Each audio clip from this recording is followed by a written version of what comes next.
Let's roll in whenever you want to start. Well, let's get started. We're talking about cooking pancakes, or try to. Is the slide changing? Hang on. Restarting because slide's not changing. Do I need to use? Is it changing on your computer? Yeah. Okay. Yeah, it's okay. I'll have to use the pads, not the arrow for some reason. That's fine. Okay, restarting. This is the problem, the things I want to go through. We don't have time for 40 pancake, but it's okay. So, my friend's cooking pancakes.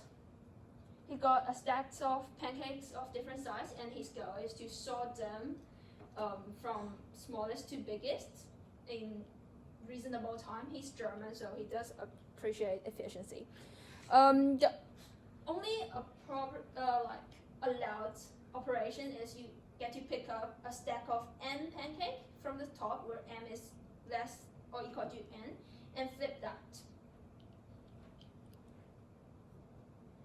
We have a few ways to do that. So greedy algorithms, you sort out the bottom first. So you make sure the biggest one is at the bottom, and then go build from there. So for each pancake, including the last one, you need at most 2 flips. One flip to get it to the head, and the other flip to put it to the position. So we need at most 2n minus 1 flip, because the last one will just be the top, and you don't need to do the second one. And other than that, we have breakpoint-based methods. They have like different efficiency based on how you how you annihilate the breakpoint. I should probably talk about breakpoint first. It's when adjacent in position pancakes are not consecutive in size. So we identify the breakpoint of the current permutation, choose the flips to eliminate most breakpoints, and continue until it's done. There are like famous ones like Gates and his friends whose name I cannot pronounce, and UT Dallas team, and looking at diameters and analysis, which I'm not going to go into details, but I will link it to how it's related to diameter. Yeah, question? Is that Bill Gates? Yes. And I've learned for the first time his full name doesn't have Bill in it.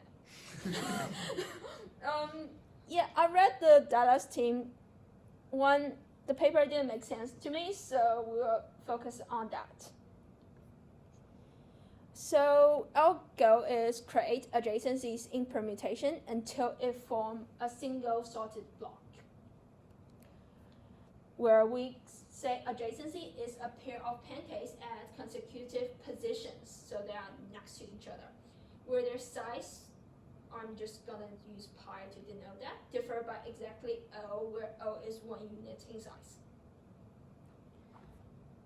Block is a maximal sequence of adjacencies in the permutation, and it's cyclic, so we treat like 1 the smallest and the biggest one as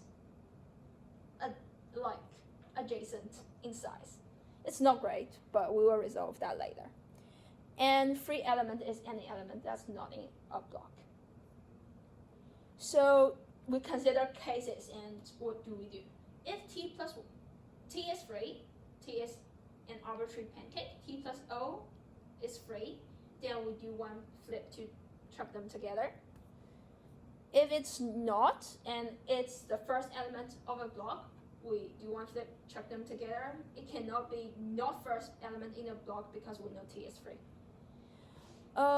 If both t plus 1 and t plus minus 1 are the last elements of a block, we need 4 flips to put them together, as you can see here. And again, t is free, so they must be on one end. Okay, second scenario, t is in a block, but t plus 1 is free, so we need 1 flip to put them together, and t must be end of block. And Otherwise, if it's the first element, same story. There are more complex cases where we have T is in a block with the last element K, T plus KO. And then T minus O is the last element of another block, and T plus KO plus K plus 1 O is free. So there are two cases where you result in an increasing sequence or a decreasing sequence. But either case, we need 4 flips to put all 3 of them together. And again, due to T plus K plus 1 being free, you know T plus KO must be the last element, and also T is the first element, so T minus O must be on an end of a block. Sorry, I kind of butchered that, but yeah. We following so far? Okay, cool. And similarly, in the paper they did that instead of having T minus O again. I do not understand the reason, but okay. So that's the case where T plus K plus 1 is in a block, and you need 2 flips to merge the 2 blocks together. Okay. And if it's none of the case above, we hold. And we claim that the permutation has n minus 1 adjacencies, so we are done, maybe. It has the worst case of 5n minus 7 divided by 3 taking the floor. I'm not going to prove it rigorously, but the intuition of it is that you have different cases, right? And the total actions is actions needed for those cases times number of actions of that case. So whiteboard marker. Oh, thank you. Thanks for not throwing it because I'm bad at catching it.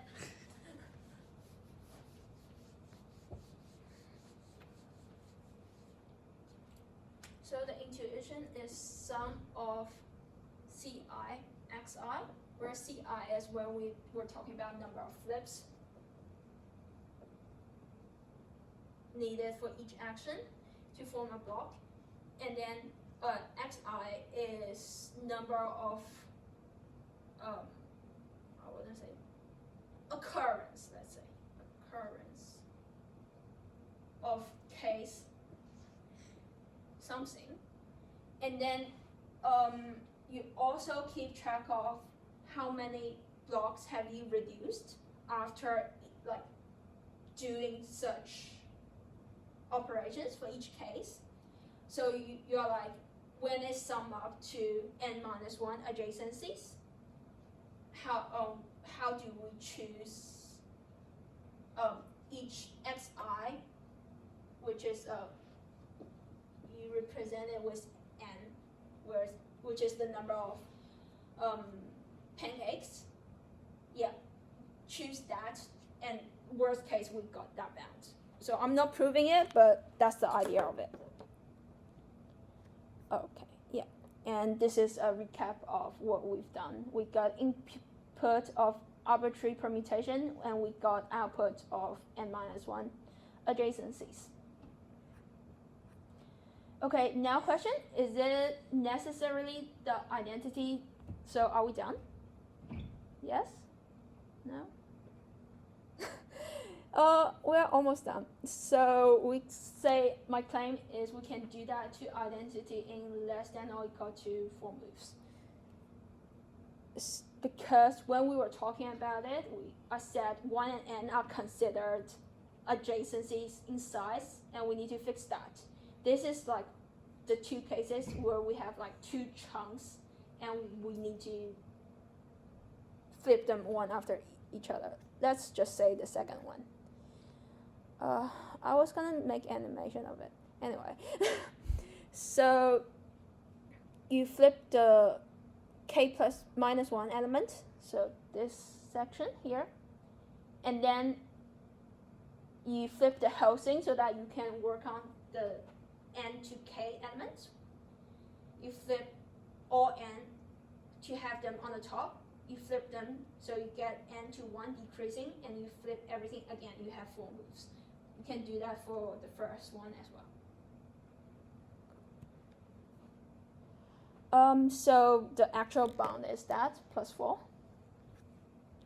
And yippee, you got a stack of pancakes that's sorted, so it looks nice. And time complexity be like greedy algorithm, upper bound is 2n minus 3, and that's what Gates got. The lower bound, there's a proof of it, but we don't care as much. And UT Dallas team has a better upper bound, but I didn't understand it, so yeah. And we're like sorting a stack of n pancake. We can actually do it in like linear time. It's worst case n factorial if you like brute force everything. But yeah, you can do it in linear time. But I also read that finding the fewest number of operations to sort is NP complete, and therefore none of those are optimal. And as you see, the pancakes look young, and I want to make some. So we have the burnt pancake problem. Same story, except each pancake has 2 sides now, and exactly one side is burnt. And that's allowed operation. Then finding the number of operations to sort is still NP complete, which is equivalent to sorting pancakes. But finding a strategy to sort, if you brute force everything, it turns to 2 to the power of n times n factorial, which is worse. But I claim that there exists a linear algorithm to sort burnt pancakes. So think about the greedy algorithm again. Same story, except each one needs at most 3 flips. Flip to the top, and then flip it once if when it's sitting on the top, it's burnt side down. Because when you flip it again to K position, it will be burnt side up, and that's not ideal. So you one more flip, maybe. And you do that again to fit it to the final position. So yeah, it still can be done in linear time. So I'm like, surely if I flip the pancakes quick enough, then he won't see my burnt pancake and he can't laugh at me.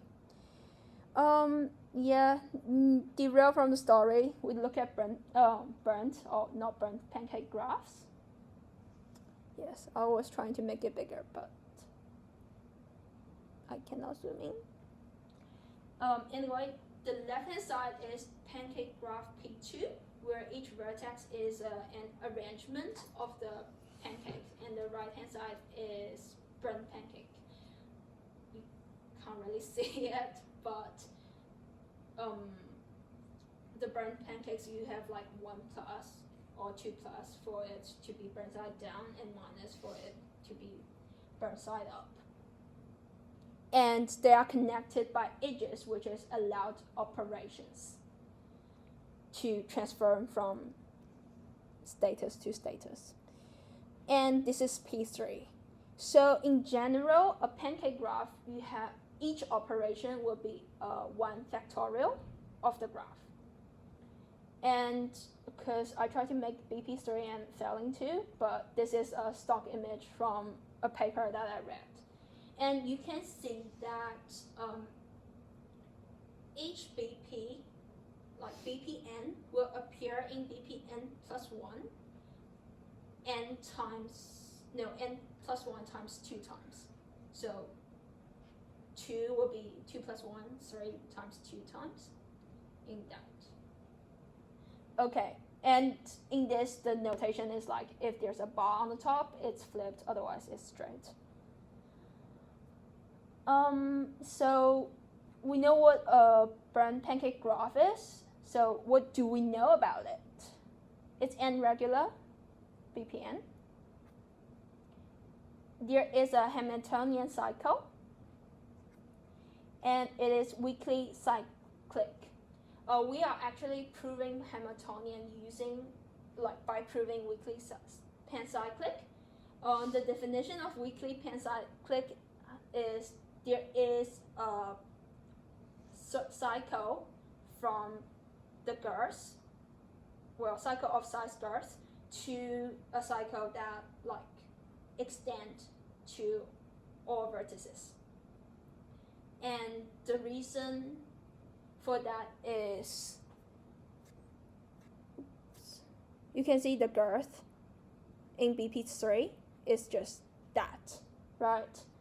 And then you can construct a cycle that's slightly like bigger by 1 inch in BP3, and then you can do +1 +1 until you have all the vertices.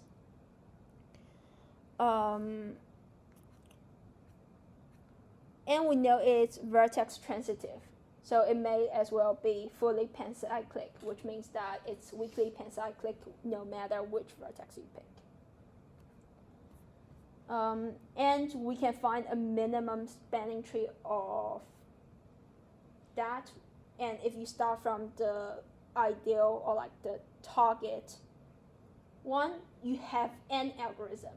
But again, minimum spanning tree does not guarantee the shortest path between any vertex to the goal vertex. So it's just one algorithm. And since we don't know, but would very much like to know, is closed form expression of a diameter, which is what I talked about, the heuristic, because finding the diameter between of the graph will find the shortest path or like the fewest operations needed to sort the graph, and it's vertex transitive, so diameter will be the same. And for me personally, how to not burn a pancake, or in fact, how to even flip one pancake, because yeah, I was trying to make a stack of pancake with each one side burned, and I can't. So yeah, Sag, no time for that, and that's reference. That's my friend who provided photo for the stack of pancake that's not burnt. So yeah.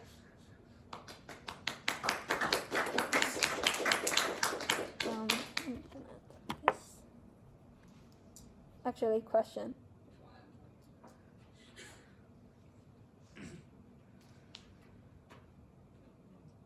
Yeah, so can you put up that table again with the like upper bounds, lower bounds, and everything? Yes. Once I figure out how to slide.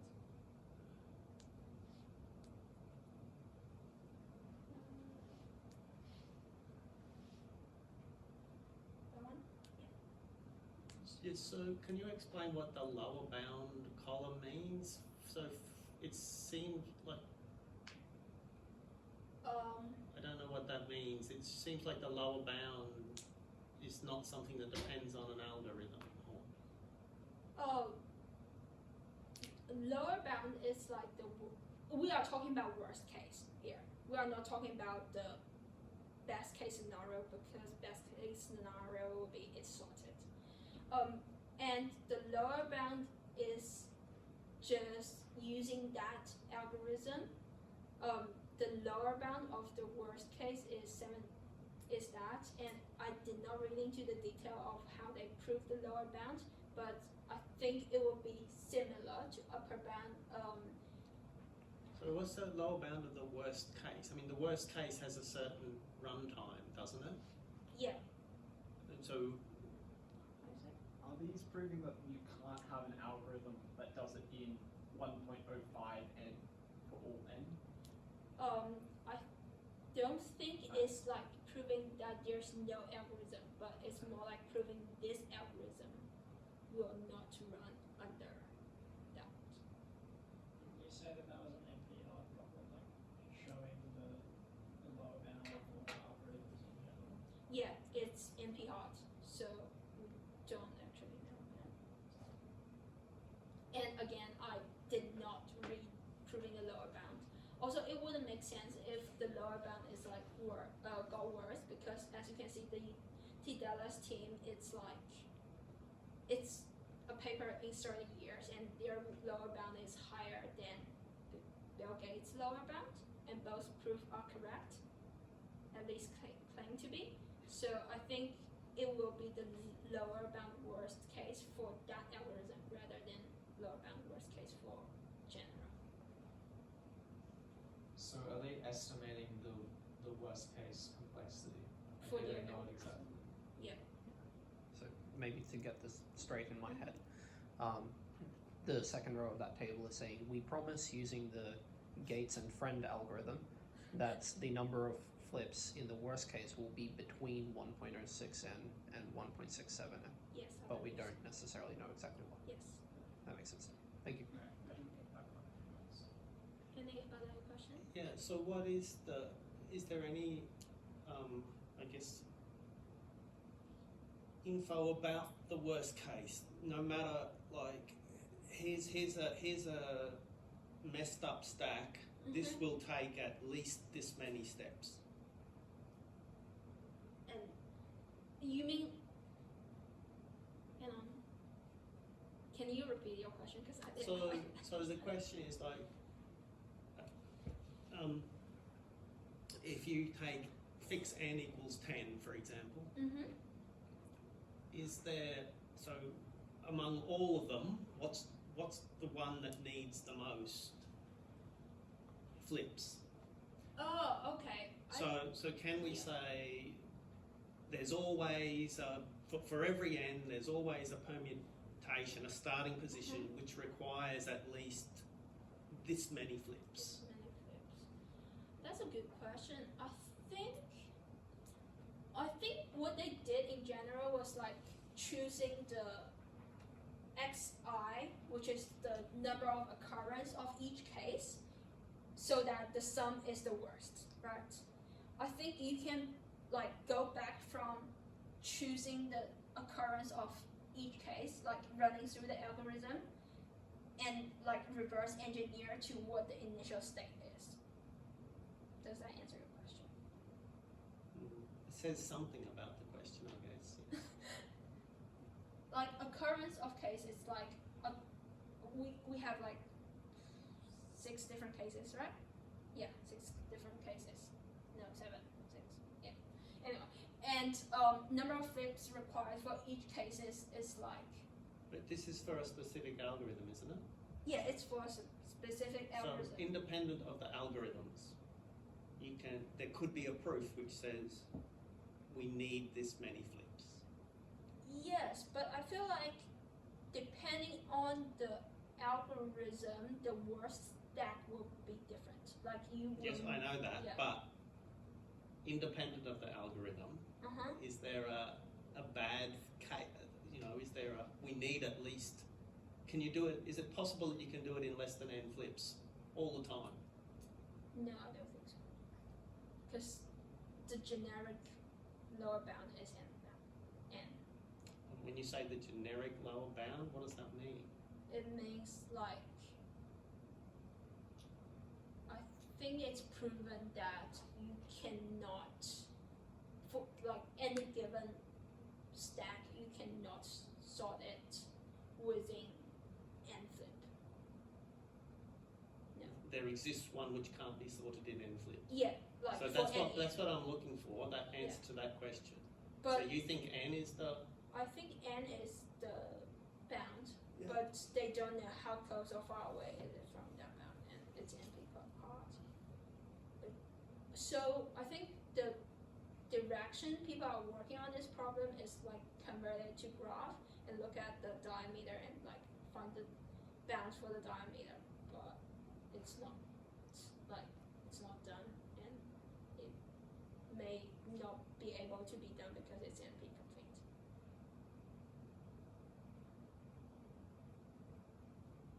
Okay. I have one more question if you'll indulge me. So there's kind of 2 levels of algorithms going on. There's the generated sequence of flips that you want to do, and that's the one that we're trying to optimize. Yeah. But then there's also the algorithm that generates the sequence of flips. So how long does that generator algorithm take, if you know? I don't know. Okay, fair. Yeah, but great question. If my measure theory is not on Friday, I would know better. But Fair enough. yeah. So what's the difference between pancyclic and weekly pancyclic? Pancyclic, weekly pancyclic is like there exists, like somewhere on the graph, a cycle of girths and then girths plus 1 until Hamiltonian, right? Whereas pancyclic is given any vertex, you can pick, like the vertex is in a cycle of length girths, is in a cycle of length girths plus 1, and then of course it's in Hamiltonian cycle. And Yep. that's done because it's vertex transient. Okay, peace. Are these? What? 2 of those are mine. I know, blue one and black one. Blue one and whichever one is most full of ink. Yeah, you can pick. I don't know. I think it's this one. Okay. Yeah. You think it's this one, and you write on board, and it doesn't.